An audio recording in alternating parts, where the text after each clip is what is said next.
A slew of criminal charges in the Flint water crisis were officially tossed out of court today in Genesee County. 7 investigator Ross Jones has more on what this all means and the new concerns that justice may never come. Ross. Yeah, Brian, good afternoon. This news was expected but still disappointing to those who suffered beginning in 2014 when the city changed the source of its water supply, contaminated it with lead.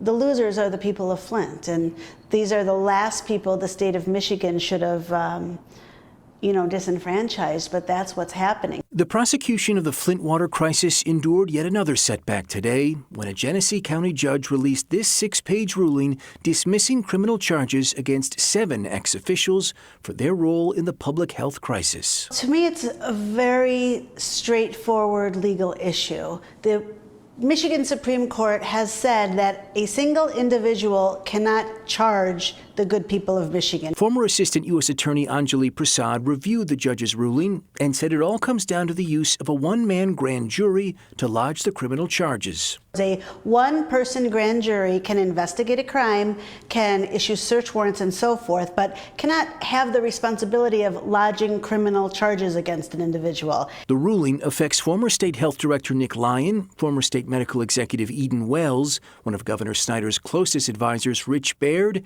and other state and Flint officials.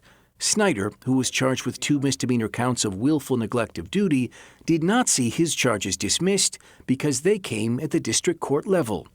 Prasad says while Attorney General Dana Nessel could refile charges down the road, she says the AG may be limited in doing so. These guys are going to run into a statute of limitations problem because at some point the statute of limitations is going to kick in. The sufferers from this whole crisis still haven't gotten justice. Neither did they get it from the Schuette administration.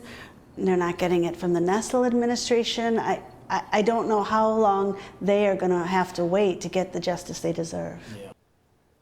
Attorneys for Nick Lyon and Rich Baird applauded the judge's ruling, which followed a Michigan Supreme Court decision calling use of a one-man grand jury unconstitutional. We did ask Dana Nessel for comment on today's developments and what her office will do next, but as of now, have not heard back. I'm Ross Jones, 7 Action News.